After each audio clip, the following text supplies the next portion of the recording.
Merrick Salvage and Marine, Dartmouth, Nova Scotia, a Thursday in late October just before noon. Celeste Drummond crossed the gravel lot in a camel coat and low heels, her assistant 2 steps behind with a tablet and a folder she had driven from Halifax herself. The lot smelled of brine and cut steel and the low tide of the Northwest Arm.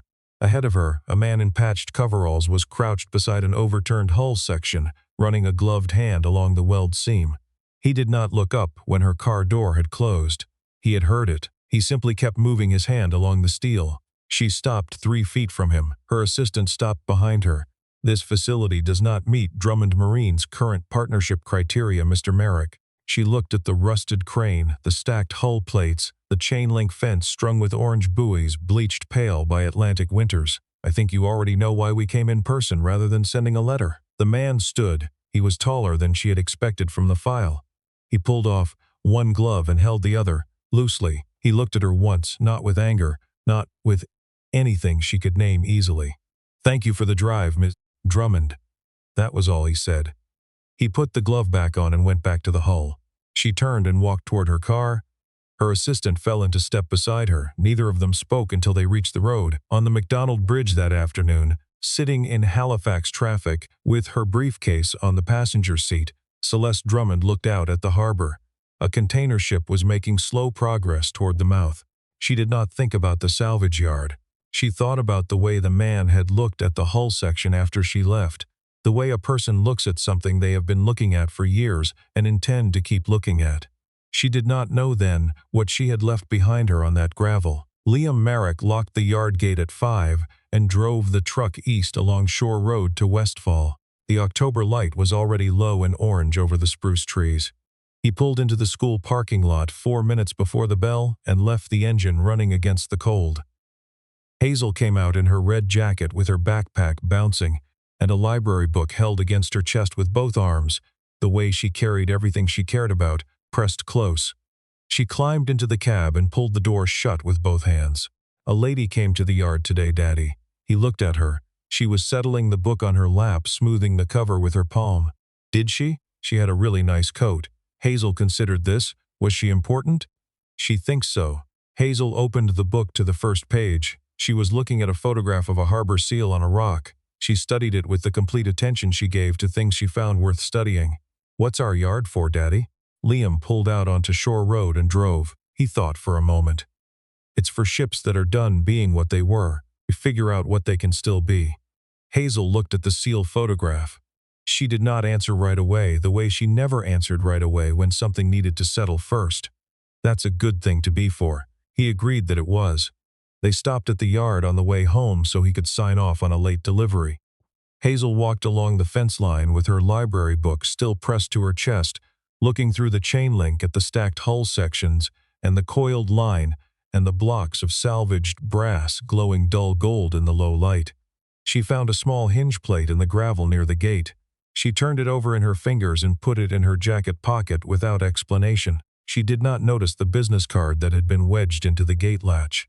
Liam saw it when he locked up. He took it out. Drummond Marine Solutions. Celeste Drummond, Chief Executive Officer. He put it in the breast pocket of his jacket without reading it twice. His Uncle Pav came for dinner on Thursdays, the way he had come every Thursday for 3 years, since the diagnosis and since Hazel's mother and since those two things had arranged themselves into the shape his life now had. Pavel Marek was 68 years old and walked with a cane since the hip replacement, but he drove himself and he brought bread from the Ukrainian bakery on Portland Street every single time. How was the yard? It was fine. A woman from Drummond Marine came. Pav chewed bread and looked at him. Drummond Marine. Hugh Drummond's company. His daughter now. Hugh stepped back 2 years ago. Pav was quiet for a moment. She say what she wanted. She said we didn't meet their criteria. Pav tore another piece of bread. He looked at the table.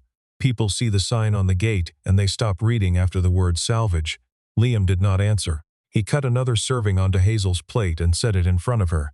She was telling Pav about the harbor seal in her library book, about how seals can hold their breath for 30 minutes and how they remember faces, specific human faces, and will avoid ones they do not like. "That is an animal with good judgment," Pav said, and Hazel agreed that it was. After dinner she brushed her teeth and asked Liam to read the seal chapter. He read 2 pages. She was asleep before the third. He stood in the doorway with the hall light on behind him, looking at her in the half-dark. On the nightstand was the hinge plate from the yard, set beside a piece of beach glass she had found in September. She had arranged them so they touched. He came back to the kitchen. Pav was at the door with his coat on and his cane in his hand. They did not do long goodbyes. Pav tapped the doorframe on his way out, twice, a habit from the yard that went back to Liam's father, who had done it first. Liam washed the dishes. He turned off the porch light, sat at the kitchen table with the business card in front of him and his hands folded around a mug of tea that had gone cold. Drummond Marine Solutions. Celeste, Drummond, Chief Executive Officer. He turned it face down. He went to bed without checking his phone. Outside, the wind off the arm had picked up and was moving through the spruce at the side of the house, with the sound it made every October, low and steady, the sound of the Atlantic reminding you it was there. Celeste Drummond did not sleep well that night.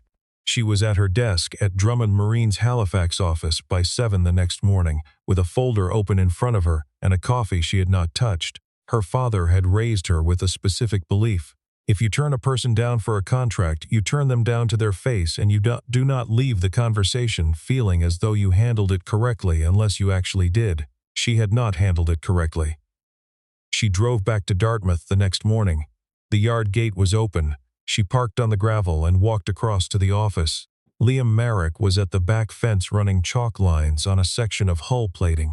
He heard her cross the gravel. He turned once. He went back to the chalk. She walked to where he was working and stood at the edge of the hull. Mr. Merrick, I came to deliver the formal decision in writing. I thought you deserved a face instead of an email. She held out the folder. I did not handle yesterday well.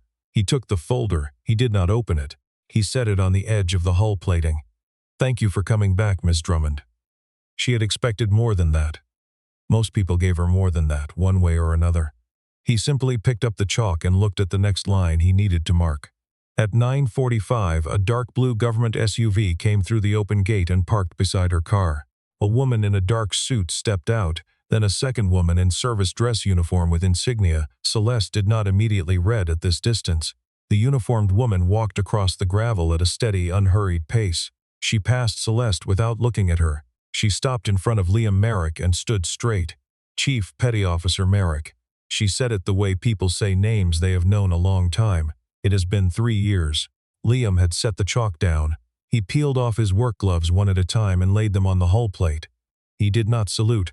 He stood the way a person stands when they are no longer required to stand at attention and have not forgotten how, Commander. The woman was Commander Cyrus Doyle, Royal Canadian Navy, current Deputy Director of the Naval Fleet Maintenance Facility in Halifax. Celeste did not know this yet. She knew only that the word Chief Petty Officer was hanging in the gravel air between them, and she did not yet know what to do with the weight of it. Doyle spoke at a volume that carried. I came to ask you directly. The Navy is coordinating a civilian salvage assessment of HMCS Frontenac in the Annapolis Basin. We need 2 civilian contractors with current environmental certification and hull integrity clearance. Yours is one of 4 yards on the East Coast that qualifies. I came to ask you myself because I thought you deserved to be asked that way. Liam listened without moving. Doyle turned then and looked at Celeste for the first time. Miss Drummond, Petty Officer Merrick spent 14 months coordinating the emergency environmental containment response after the Fundy freighter incident in 2020. He had the operational lead when the containment failed the first time and had to be rebuilt under live conditions in February weather, 42 kilometers of shoreline. His team rebuilt it in 11 days. The assessors called it the most effective emergency salvage coordination they had seen in the Atlantic region in 20 years. Celeste did not speak. Behind her own eyes, the words from the day before played back in her own voice. This facility does not meet Drummond Marine's current partnership criteria. Liam turned back to Doyle. Commander, I appreciate you coming. I'm not in a position to take on Navy work right now. Doyle nodded. She did not argue. She reached into her jacket and placed a card on top of the manila folder on the hull plate. The offer stands, Chief. It will keep standing. She turned and walked back toward the SUV. Her aide was already at the door. Before she opened it, the aide stopped beside Celeste. She spoke quietly into the engine noise. Ma'am, what he carries from the Fundy response he does not discuss. Don't ask him about his daughter's mother. The door closed. The SUV rolled out and turned onto Shore Road. Celeste stood on the gravel and did not move. The wind off the arm moved through the chain link. It smelled of salt and cold steel in the low water of the harbor. She had not known he was Chief Petty Officer Merrick. She had not known about the Fundy response. She had not known there was a daughter's mother not to ask about. Across the yard, Liam put his gloves back on. He picked up the chalk. He went back to the hull line. He did not look at her. He did not look at the card on the hull plate. He worked because work was what you did at 9:45 on a Friday in October in a yard on the Dartmouth side of the harbor. She called her father from a gas station on Windmill Road. She sat in the car with the engine running and the heater on and watched a ferry cross the harbor and made herself dial. Hugh Drummond answered on the second ring. "Tell me about the Fundy response." Her father was quiet for a count of 5. "Where did you hear that name?" "I was just at Merrick Salvage. A Navy commander came while I was there. She told me some of it." Hugh Drummond breathed out slowly. In February of 2020, a containment vessel lost integrity in Chignecto Bay in conditions that grounded every other contractor on the East Coast. We're talking 40-knot winds and black ice on the equipment. The primary containment failed on day 3. The Environmental Authority was looking at a 42-kilometer shoreline event. Merrick's team was the only crew that stayed on site. He rebuilt the containment response from scratch in 11 days with 3 men short because 2 had to be evacuated for frostbite. The federal assessment said it was the most effective shoreline protection response in the Atlantic region's recorded emergency history. The Navy submitted a commendation. He didn't come to receive it. He had taken his daughter to her grandmother's for the month because he needed her somewhere warm while he was on site, and he stayed home with them when it was over. He paused. "Celeste, I have been trying to put a partnership proposal in front of Liam Merrick for 2 years. He has turned it down twice. I did not send you there yesterday to turn him down. I sent you to open a door." She looked at the harbor. "I shut it." "Yes, you did. Now go open it again. Bring something from the waterfront. He'll know what it means." She drove to the Dartmouth waterfront market and found a bakery that made the Ukrainian black bread, the kind with the dense crust and the slightly bitter undertaste of good rye. The woman behind the counter wrapped 2 loaves without being asked. Celeste drove back to the yard. She walked across the gravel with the paper bag in her hand and set it on the hood of his truck without saying anything first. Liam looked at it. He looked at her. "My father said you'd understand the gesture." He was quiet for a moment. Then he lifted the bag and looked inside. "Your father has been in this harbor longer than I have." He went inside the office and came back with 2 enamel mugs and a thermos of coffee. He poured without asking how she took it. They sat on the wooden step outside the office door and drank the coffee with the bread between them on the step. Pav Marek came through the yard gate from the back lot with a clipboard and stopped when he saw them. He looked at Celeste for a long moment. He nodded once, slowly, and walked on. Hazel came out of the office with a piece of sea glass in her cupped hands, milky green, the kind the water smooths for years before it gives it up. She walked directly to Celeste and held it out. "I found it at Conrad's Beach last summer. You can have it if you want." Celeste looked at the sea glass. She looked at the child. "Are you the lady who came yesterday?" "Yes." Hazel considered her. "Daddy didn't say anything mean about you." She tilted her hand so the light came through the glass. "He doesn't usually." Celeste took the sea glass. She did not know what to say. She put it in the pocket of her coat. Hazel went back inside. Liam watched his daughter hand something to this woman for the second time in 2 days. He said nothing. He picked up his mug and looked out at the yard. That evening, Celeste laid the sea glass on her kitchen counter and looked at it for a long time. It was the color of old harbor ice. She did not know what she was doing with it there. She left it on the counter and went to bed. At 11:15, her phone rang. She almost did not answer. "Ms. Drummond, this is Terry Voss. I'm calling on behalf of Bayside Waterfront Developments. I think you may have heard of a project we're assembling in Dartmouth, the Elizabeth Commons. I'd like to send you a prospectus. We think there's a natural role for Drummond Marine." She said she would look at the prospectus. She hung up and went back to sleep. The PDF arrived at midnight. She woke at 2 and saw it on her phone and opened it sitting on the edge of her bed in the dark. She had to read the map twice. In the center of the proposed development footprint in red outline was a parcel on the Dartmouth shore of the Northwest Arm. 8.4 acres. The label read Merrick Salvage and Marine, proposed rezoning to mixed residential and commercial. Anchor parcel of a $96 million waterfront development. She set the phone face down on the nightstand. She did not sleep again. By 6 in the morning she had made a list. She called her father's corporate solicitor at 8:30 and asked for every land transfer in the Halifax Regional Municipality involving waterfront parcels in the last 3 years, cross-referenced with any limited liability companies sharing registered agents in Nova Scotia. The records came that afternoon. She worked at her kitchen table until 1 in the morning. The pattern was not subtle once you looked for it. Bayside waterfront developments had assembled 11 contiguous parcels along the Dartmouth shoreline through 3 shell corporations, Armdale Holdings, Narrows View Properties, and Eastern Shoreline Renewal, all 3 registered by the same agent at an office above a printing shop in Sackville. The buying had begun 22 months earlier. The last parcel, the one without which the proposed development had no water access, was Marrick Salvage and Marine. She drove to the yard the next morning without calling ahead. She spread the land transfer records on the hood of his truck in the cold morning air. Liam stood beside her in his coveralls and looked at the documents without touching them. "Voss is circling this yard for 18 months, she said. "This is why." He nodded slowly. He did not seem surprised. "He's been offering to buy since August of last year. I told him no 3 times. He looked at the maps. I know what he wants. I've known for a while." She waited. He did not offer more. Hazel came around the corner of the office with a flat piece of red shale in both hands, the kind that comes up from the beach in layers. She held it out to Celeste without comment, the way she held things out, simply presenting them, as if the gesture explained itself. Celeste took the shale. She put it in her coat pocket, beside the sea glass. Liam watched his daughter. His expression did not change. His shoulders moved slightly, some internal weight shifting.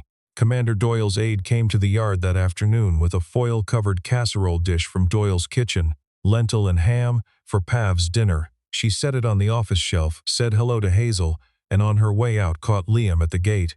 "Chief, there's something the commander said you should know about. There is a file at the base legal office. It's been there since 2021. When you're ready." He looked at her. "I told the commander to shred it. She said she thought you would say that. She said it'll be there when you change your mind."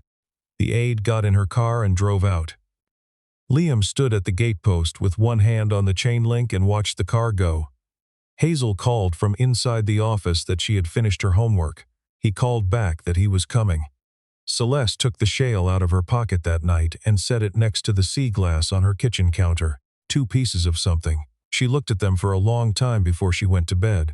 She was back at the yard at 6:30 the next morning because she did not know what else to be doing, and she had started something she did not yet know how to finish. Liam was inside the office with the light on, pouring coffee from an enamel pot into a battered tin mug the color of old dock pilings. He poured a second mug when she pushed the door open and held it out without looking up. She took it. The morning was cold enough to show breath. They stood at the window and watched the yard come into the early light, the crane and the stacked sections and the frost on the chain link and the northwest arm beyond the far fence, gray and flat and enormous. Outside, Hazel came down the gravel path with her jacket half buttoned and something held carefully in both hands. She pushed the office door open with her shoulder. She walked to Celeste and opened her hands. A gray feather, long and clean, from a great blue heron, the kind that stands at the edge of the arm in the early mornings and does not move for a very long time. "Daddy says herons mean patience," Hazel said. "Mom said they mean you're supposed to stay." She held it up until Celeste took it. The room went very quiet. Pav Marrick, in his chair in the corner with his tea and his oxygen line over his ear, looked at the feather in Celeste's hand. He nodded, once, slow. Liam had not moved from the window. He was looking at the yard. The angle of his shoulders shifted in a way that only someone watching closely would have caught, something loosening that had been held a long time. It was the first time Hazel had said the word mom since the winter 2 years before. Celeste put the feather in the inside pocket of her coat against her chest. She did not trust any other place for it. The Halifax Regional Municipality Planning Board convened on the evening of November 14th. The hearing room in City Hall was full to the back wall. The Chronicle Herald had a reporter in the second row. A camera from Global News Halifax stood beside the far column. Terry Voss spoke first. He had recused himself from the relevant planning committee 3 weeks earlier in writing and now addressed the room as a private citizen. He spoke about industrial land use and environmental risk and the opportunity for 8.4 acres of decommissioned waterfront to become something that served a broader community. He used the phrase waterfront revitalization 4 times. He did not look at Liam when he said the word decommissioned. Celeste Drummond rose when he sat down. She adjusted the microphone. She wore a gray suit and her voice was even. She made 3 points. Merrick Salvage and Marine held current Transport Canada environmental certification and a federal D&D marine salvage authorization. There were 3 facilities on the East Coast with both designations active simultaneously. The other 2 were in St. John and Pictou. The parcel under discussion was not underperforming industrial land. It was a federally recognized operational asset. Second, she held up the land transfer summary. Bayside Waterfront Developments had assembled 11 contiguous parcels through 3 shell corporations, sharing a single registered agent. The assembly pattern, the timing of the rezoning application, and the involvement of a planning committee member who had recused only after the agenda was set suggested a possible conflict requiring formal ethics review. Third, she requested postponement of the vote pending that review. A murmur moved through the room. Terry Voss leaned into his microphone. His voice was practiced and reasonable. Ms. Drummond has chosen to advocate for a salvage operator. One wonders why a company of Drummond Marine's profile would involve itself in a matter of this kind. He left the question hanging in the air. There was a beat of silence. In the back of the room, near the door, Commander Doyle stood up from her seat. She did not approach the microphone. She simply stood in civilian clothes, hands clasped in front of her. The Chronicle Herald reporter recognized her and wrote 3 words in her notebook. Terry Voss lost his place. Liam Merrick stood up from the second row. He did not go to the microphone for a moment. He stood with both hands on the back of the bench in front of him. When he spoke from where he was. In February of 2020, a containment system failed in Chignecto Bay in 40-knot winds and 3 degrees below. My wife had been gone for 8 months. I had a 6-year-old daughter and an uncle with a bad hip and a yard with 8 employees. We stayed on site anyway. We rebuilt the containment in 11 days. He looked toward Voss. The federal assessors said the shoreline recovery was the best response they had documented in the Atlantic region. The Royal Canadian Navy submitted a commendation I did not intend to receive. I was home with my daughter. He paused. He looked at his hands on the bench. My wife was a flight paramedic with Stars Air Ambulance out of Halifax. She flew in weather that grounded fixed-wing aircraft. She did not die unlucky. She died because a maintenance contractor falsified service records on the aircraft she flew. I know the name of the contractor. I know the name of the company. I did not pursue it publicly because Hazel was 6 years old and needed a father who was present, not a man sitting in legal proceedings. I am standing here tonight because I am tired of being quiet about what was done and what was known and who benefited from keeping it quiet. He looked toward Voss again. His voice did not rise. Mr. Voss, your company's registered agent has filed 231 limited liability companies in the Halifax Regional Municipality in the last 4 years. One of them held the maintenance contract for Stars Atlantic in 2019 and 2020. I have the records. My wife's name was Claire. She had red hair and she never wore it down at work because she said it got in the way. She flew toward people who were already broken and she kept them alive, and she deserved better than falsified maintenance logs and a shell company dissolution notice. He stopped. He looked down at his hands. Hazel still sleeps with her mother's flight patch under her pillow. She has done it since she was 6. She should not have had to learn at 6 that the sky does not always bring people home. The room held its silence for a long moment. The planning board voted to postpone the rezoning indefinitely and to refer the conflict of interest question to the Municipal Ethics Committee. The Chronicle Herald ran the shell company diagram above the fold on Sunday. By Tuesday, Terry Voss had resigned from the planning committee. The statement said health reasons. The morning after the vote, Liam was in the yard before 6. The gravel was wet with November fog off the arm. Celeste parked behind his truck and got out and stood for a moment. She did not know exactly why she had come. She came anyway. He was in the office with the light on, making coffee the way he always made coffee. Slowly, as if the process mattered. He poured 2 mugs and handed her one without asking. They stood at the window. Outside, the fog lay over the yard and the chain link and the arm beyond it. A great blue heron stood at the water's edge on the far side of the fence, completely still. Hazel came down the path in her school clothes with her backpack on and the red jacket open over it. She pushed the office door open and walked to Celeste and held up her hand. A flat round stone from the beach, gray, with a single vein of white quartz running through it. "Mom called these wish stones," Hazel said. "She said if the line goes all the way around, you get to keep a wish in it." The line did not go all the way around on this one. "That's okay," Hazel said. "Daddy says the ones that almost make it are still good luck." She pressed it into Celeste's hand and went to get her lunch bag from the shelf and kissed Pav on the cheek on her way back through and went out to wait for the school bus. Liam was looking at the heron through the window. Celeste looked at the stone in her hand, then at the yard, then at him. Drummond Marine Solutions and Merrick Salvage signed a partnership agreement for the HMCS Frontenac assessment on the 15th of November. The agreement ran to 28 pages. The 29th was a writer Celeste had written by hand first and then typed. In the event of any rezoning, eminent domain, or land use action affecting the Merrick Salvage parcel, Drummond Marine Solutions shall provide pro bono legal representation and full procedural support without limit of time or resource until the matter is resolved or withdrawn. She had also included a second clause, shorter. The Claire Merrick Scholarship, funded at 3% of annual net profit to provide annual bursaries for 5 children of Nova Scotia emergency service workers pursuing post-secondary education in aviation medicine, emergency response, or marine operations. The scholarship listed Claire's full name. It was the first time her name had appeared in any legal document in 2 years. Liam read the writer twice. He set the pen down. Hazel's name does not appear anywhere. It doesn't. Not in trust, not in filings, fund press. He picked up the pen. Claire would have written this herself. He signed. Pav Marek was admitted to the QEI Health Sciences Center on a Sunday in late November. The doctor spoke in the quiet way they speak when there is a number of weeks and not a number of months. He was comfortable. He had the window bed and could see a strip of the harbor between 2 buildings if he sat up far enough. Celeste came to the hospital that evening. She brought a thermos of soup from the Ukrainian restaurant on Gottingen Street that Pav had mentioned once in passing. He took 3 spoonfuls. He told her that her grandfather had been a harbor pilot in Halifax in the 60s when Pav had been a dockhand on the same waterfront, and that the world has a way of bringing the same families back to the same water if you wait long enough. Liam sat in the chair on the other side of the bed and said nothing. He watched her sit with his uncle the way a person watches something they did not expect to see and do not want to interrupt. Pav Marek died on a Monday morning in December, 18 days after he went in.